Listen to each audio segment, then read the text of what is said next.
Black Friday is come and gone. We had some awesome deals in the Black Friday PlayStation Store sale, but we have a bunch of new sales literally the day after Black Friday is finished. We have the end of year deals sale on the PlayStation Store. This is their annualized mega sale thing before Christmas sale and January sale starts. This one has up to 70% off games. And in this video, we're going to be looking at 13 games under $10 in the PlayStation Store end of year deals sale. Let's have a look at them.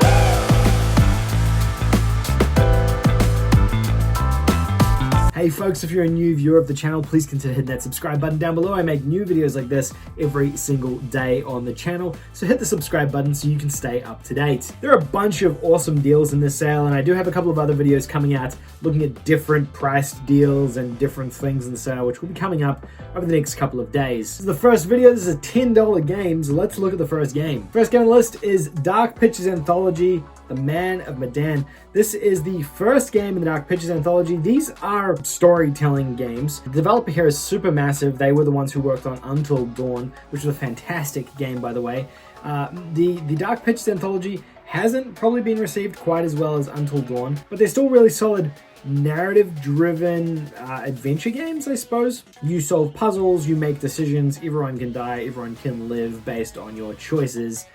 Really neat concept for a game, and for $10, worth checking out. There's also a sequel to this game available now on the PlayStation Store, the second one. I think it's called Little Hope, which launched this year, and then they've announced another one coming out next year. They don't relate, so you can play them in any order you want. Next up, we have a Dragon Ball game, Dragon Ball Fighterz. I think that's how it's pronounced, right? It's not Fighterz. I mean, it's Fighterz or Fighterz. I'm sure someone's going to get unhappy with me in the comments for that. You guys know I love Dragon Ball Z. This is I guess like a traditional fighting game set in the Dragon Ball Z universe. Over the last couple of years, we've had Dragon Ball games which have been fighting games, action games, adventure games. This one came out a couple of years back, and it was received incredibly well from both the fighting community and the Dragon Ball community as just a really competent fighting and Dragon Ball game. Play through Dragon Ball Z. I think it now includes Super as well as DLC and DLC content. You get like an original story in there as well, and it's got a really, really cool online and competitive component to the game too. Fighting game, Dragon Ball Z, need I say more? Next up, we have Uncharted Lost Legacy. This is the spin-off Uncharted game that came out shortly after Uncharted 4.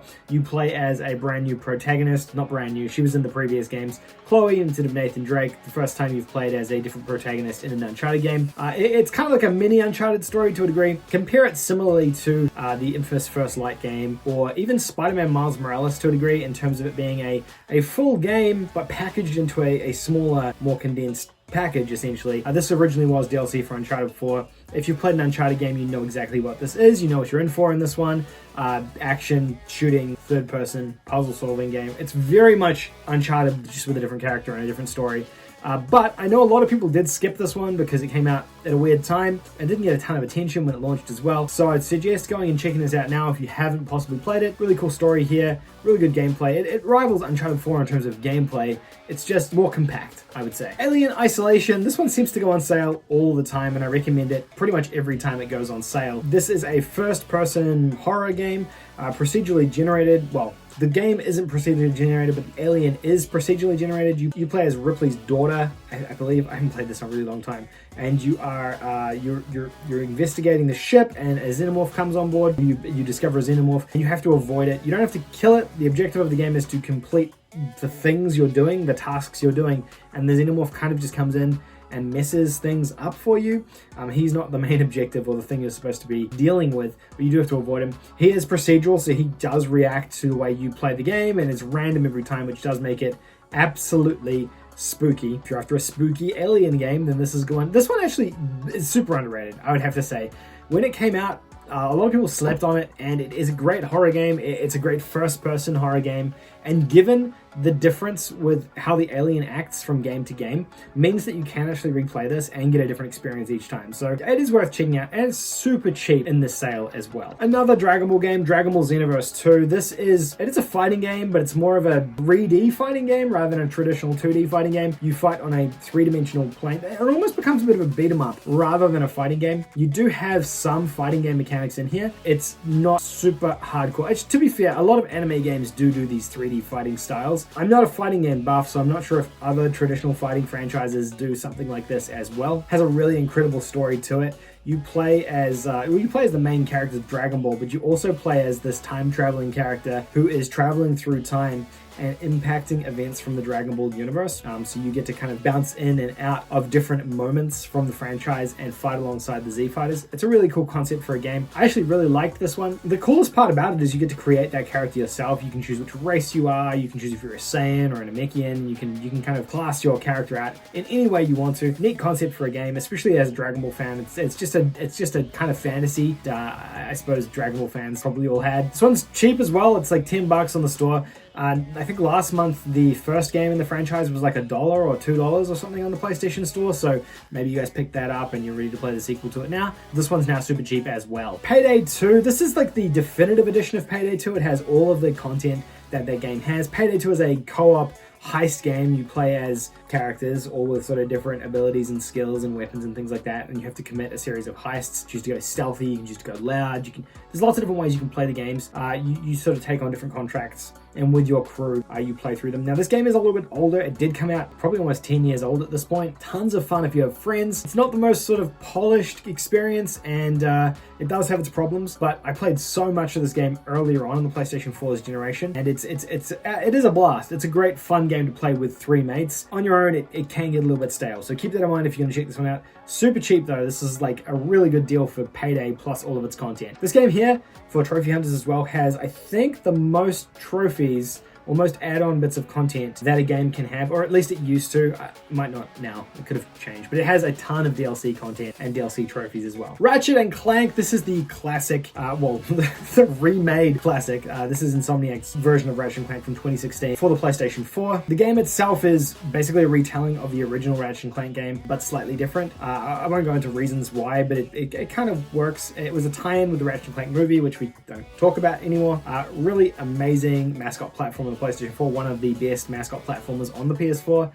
It looks stunning, plays stunning, game is fun, absolutely worth checking out. Super cheap on the store at the moment. If you're a PlayStation Plus user and you have a PS5 though, you can get this for free as part of the PlayStation Plus collection. Next is this Castlevania collection. Now I know there's 2 of these on the store. One's like got a ton of games. This one here is the Symphony of the Night collection specifically. I know I talk about Symphony of the Night sometimes, probably more on stream than on the YouTube channel, but this is one of my favorite games. I think Symphony of the Night is probably my second favorite game of all time. So when this is on sale, of course I'm going to recommend it to people. If into these Castlevania, Metroidvania style games, this is obviously the one to play. It's the one that kind of started it all. The idea of progressing through a game, backtracking, getting power-ups, defeating enemies, upgrading your character, things like that. That's kind of what Castlevania is all about. It's a gothic vampire hunter style game.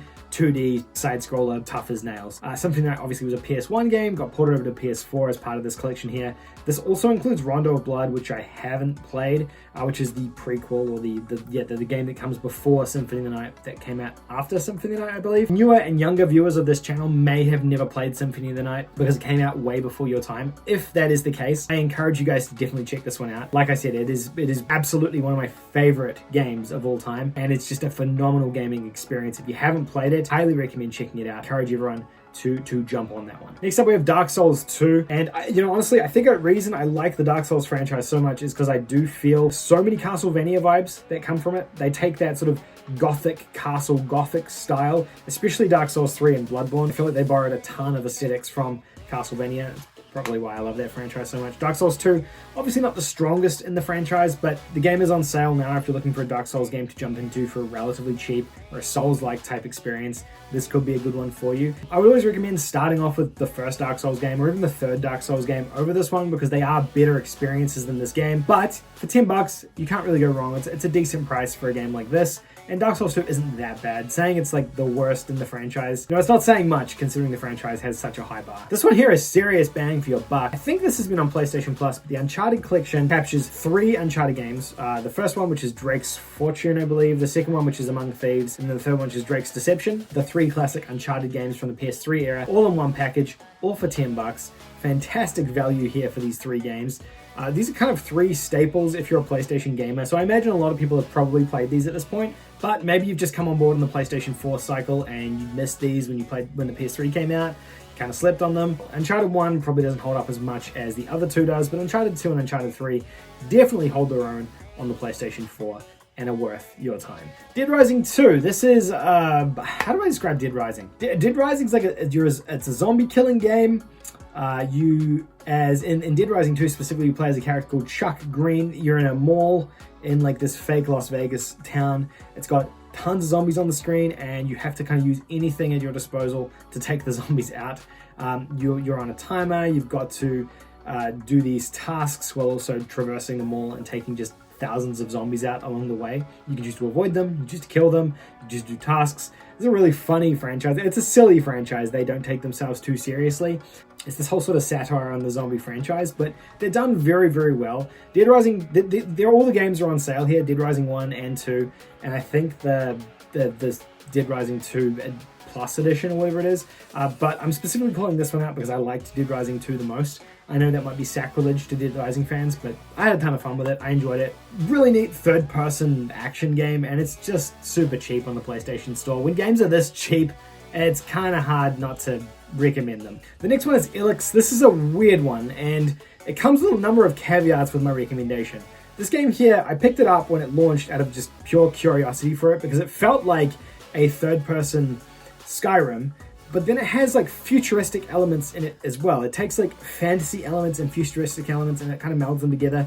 It's a third-person action RPG when it comes down to it, but it's kind of weird. It's like a AA budget RPG, and it has jank to it, but it is quite fun as well on the same vein. It tells this really strange sci-fi fantasy story, which is two things that I guess are getting melded together more and more these days. They didn't probably used to be as frequent, but they kind of work now, and it's a strange game. I don't even really know how else to explain it apart from that. Obviously, you can see the gameplay playing now. Maybe dig a little bit deeper in this one and check it out on YouTube if you're interested in this game. It's one that I imagine a lot of people haven't heard of because it kind of came out, went under the radar, and then just died basically. But it's an interesting experience. It's worth the curiosity. I'll say that much. The last game on the list is DMC Dealmaker. This is the rebooted version of Dealmaker.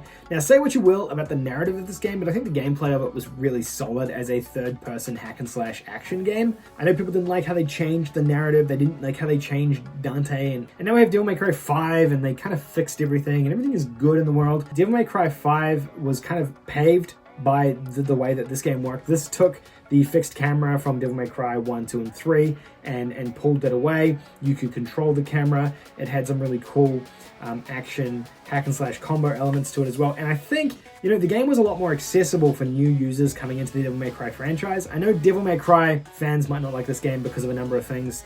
I know that might not be a popular opinion, but I do think it was more accessible than those previous games, which were, you know, super tough and convoluted. They were great games, don't get me wrong, I love them. But I think this game did do a couple of things in terms of accessibility for new players and bring them on board and get them excited about the franchise. It's super cheap at the moment. If you're after a pretty mindless hack-and-slash third-person adventure game or third-person action game, then I think this one ticks all the boxes for you, and I think you're gonna have a good time with it. So I recommend this on my list. But there you go, guys. That is all of the $10 games from the end of year deals sale that I recommend. Let me know if you're gonna be checking out any of these games yourself. Let me know if there are any other banger deals that you've caught from the sale. There's actually a ton of awesome deals in this sale too. And we've got a couple of other videos, like I said, coming out on the channel over the next couple of days, exploring cheaper games and more expensive games as well. So we'll kind of capture the full amount of content from this sale.